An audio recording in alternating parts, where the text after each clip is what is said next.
Infant Terrible, Part 1, Opening Acts, by Gwydhar Gebien.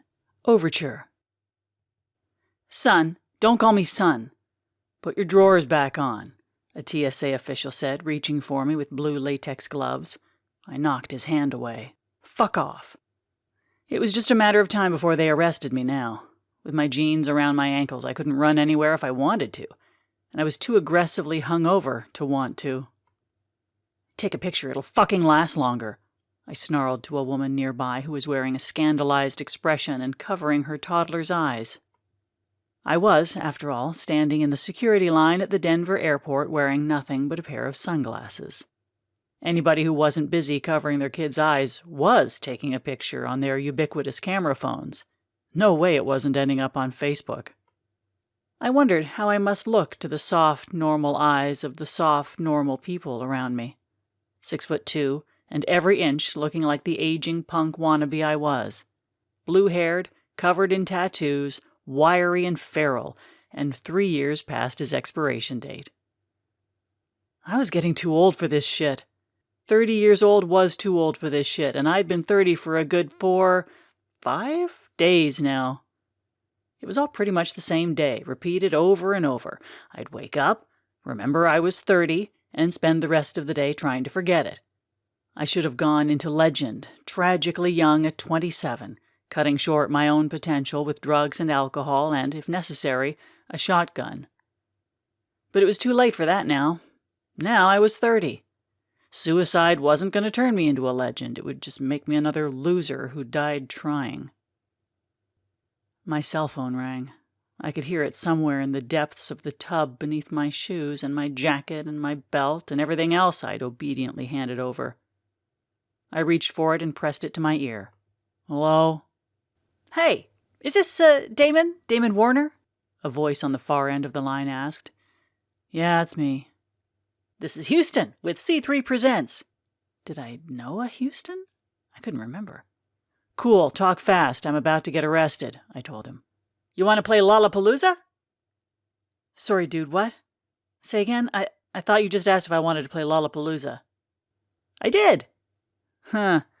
You're funny. I wasn't in the mood for this. Fucking hilarious, Houston. I'm being punked, right? I glanced around for Ashton Kutcher's asshole face. You know we just got kicked off our own tour, right? It's why we were in the airport in the first place, flying home in disgrace, me and my 4 bad-mannered bandmates slinking back to Los Angeles to lick our wounds. I'm serious. The voice managed to sound serious. We have an opening. What day? Saturday, in the afternoon. What stage?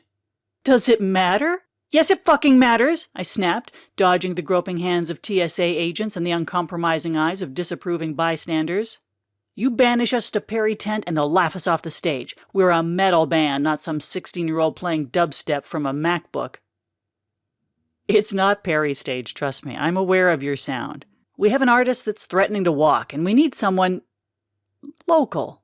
I could hear him mentally cross out the word desperate.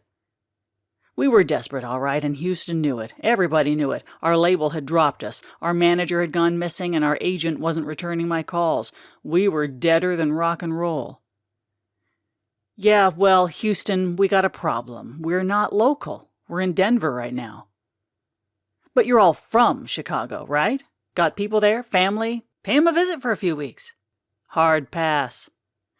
Look, you want to play Lollapalooza or not? Houston sounded annoyed, like he hadn't expected this to be a hard sell. Of course I fucking want it, I said. Then get to Chicago. Have your people call me when you get there. The officers jerked the phone out of my hand, killing the call. They flanked me on both sides, grabbing a hold of my arms in a firm grip. Then they let me pull up my pants before putting the handcuffs on. Then marched me out of the terminal into the brilliant Colorado sunshine. Depression settled over me like the haze of smoke hanging in the air from the distant wildfires. I was finally going to have to give up and go home like the prodigal fucking son. Fuck. Sweet Home Chicago. Chicago squatted on the horizon, pointing at the heavens like an accusing finger. Even from a distance, it seemed to laugh at me. I ground my teeth and stomped on the gas, hoping to wreck myself on the highway before I got there. "Dude, you're viral!" My rhythm guitarist, Gory, stuck his phone between my face and the windshield to show me a GIF playing on an endless loop. "Dude, I'm driving!" I knocked his hand away, struggling not to swerve across all available lanes of traffic. It didn't take more than a glance for me to know it was the video of the debacle with the TSA. I stole a second glance at the screen out of the corner of my eye. "Damen Warner bears it all." Yep, definitely me. I watched myself turn toward the camera, my mouth forming the words "fuck off" again and again and again. Someone had added a black bar over my junk, the fig leaf of the digital age. "Do you make that?" I asked. "Pfft, no, I got people for that." "We don't have people anymore," I reminded him. "Remember, the robot overlords cut us loose?" "We don't have people." He grinned broadly enough to show the gold tooth on the right side of his mouth. "I have people." It was true. Gory had an enormous, sprawling family, and he was as contagiously likable as a terrier puppy. He tumbled through life in a tangle of enthusiasm, superstition, and glee, with a nose ring and a rat's nest of a topknot that he never bothered to put any product in. His main contribution to our sound was criminal mischief and social media, which now that we'd been dropped by our record label, was about all we had left. Now, here we were, careening toward fucking Chicago in a battered cargo van that smelled like farts, the same van we packed up 13 years ago to haul our asses to Los Angeles in search of fame and fortune. The passenger side was emblazoned with our band's handle, the letters OBNXS, scrawled out in lurid blue spray paint. Below this, someone had helpfully added, "Sucks." God, I hated my life. I steered the van onto an exit ramp toward the West Side neighborhood that the Goreg family had occupied for decades, an enclave of Hungarians locked in a war of attrition against the encroaching Latino population. I pulled to the curb in front of a nondescript brownstone with the oversized hand of a palm reader in the front window and put the van in park. Gory stared up at the house, but didn't get out. "Welp, here we are," he said unnecessarily. "Yeah, sweet fucking home Chicago." I nodded toward the house. "You wouldn't happen to have a couch I could crash on, would you?" Gory looked at me in surprise. "Me? What? No, I was going to stay with you." "Me?" It was my turn to be surprised. "I'm literally going to be living in a van down by the river if I don't find a couch to surf on." I gestured meaningfully to the bandwagon around me. It wouldn't be the first time I'd called it home. "What about your folks?" My expression must have said everything it needed to, because Gory held up his hands in surrender. "Sorry, stupid question." "What about your folks?" I asked. As far as I knew, Gory was on good terms with his family. "Trouble at home?" Gory squirmed. "Ma's gonna make me get married," he mumbled. "She wants grandkids." "Oh, that." Gory's people married young, and his mom had been trying to set him up in a family way since high school. "Don't your sisters each have a litter?" I asked. "Doesn't count. They don't have the family name." I stifled the urge to roll my eyes. Family names meant fuck all to me. I was already wearing a dead name. I'd emancipated when I was 16 and taken Mom's maiden name, Warner, as a final gesture of defiance. No fucking way I was going to go through life as an Adomnan. But names meant a lot to Gory's people, and they'd been after him to get married for years now in order to produce the appropriate name-carrying heir. "They were fine with me being on the road, as long as the money was coming in," he continued. "We're travelers. We've been musicians for like 1,000,000 generations, but when the money stopped..." He trailed off, but I could fill in the rest.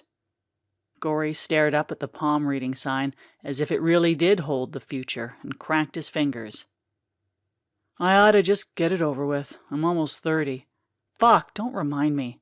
I've finally sobered up." "How bad could it be?" I mean... I trailed off without finishing the thought. I didn't need to. "Yeah," he muttered, resigned. "Hey, this Lola thing. It is for real, right? I'm not back in Chicago risking my nuptials for... you know." He looked to me hopefully. "Of course it's real," I said with a certainty I didn't feel. I mean, I'm with you, dude, but you were pretty drunk still at the airport. The same thought had crossed my mind. I'd spent the past 2 days trying to call our agent but kept getting the brush off from his assistant. Never a good sign. Give me your phone, I said. Use your own. They screened my number. Gory tugged his cell phone out of his pocket and tossed it to me. I typed in the agency number and listened to it ring. Chase Kitch's desk. I put on a falsetto with a southern twang. Howdy, darling. Y'all let me talk to Chase now. This here's Reverend Walter Simon with the Light of Christ Evangelical Mission callin' 'bout his tithing. Gory snorted and dissolved into giggles, but the assistant was not fooled. Is this Damon again? Have you prepared your immortal soul for the coming end of days? He's not at his desk right now. God will stand in judgment over all the liars. There was a click, and the line disconnected. Hung up. I tossed the phone back to him. Same thing all week. You know what? Fuck this. There was one last card to play. I pulled out my own phone and dialed. I thought you said they screen your calls, Gory said. I'm not calling the agency. There was a click as the line connected, and Chase himself answered. How'd you get this number? He demanded. If you don't want me calling your private number, don't have your assistant jerk me off every time I call your goddamn office. This is my wife's phone, he said, his voice cold. I don't have anything for you. You didn't get us the Lola gig then? What Lola gig? Lollapalooza, I said. They offered us a spot in the Saturday lineup. I got a call from some dude named Austin, Dallas, some city in Texas. Houston? That's the one. About Lollapalooza? His disbelief was palpable. I know, right? It's like they don't even know us. Is it for real?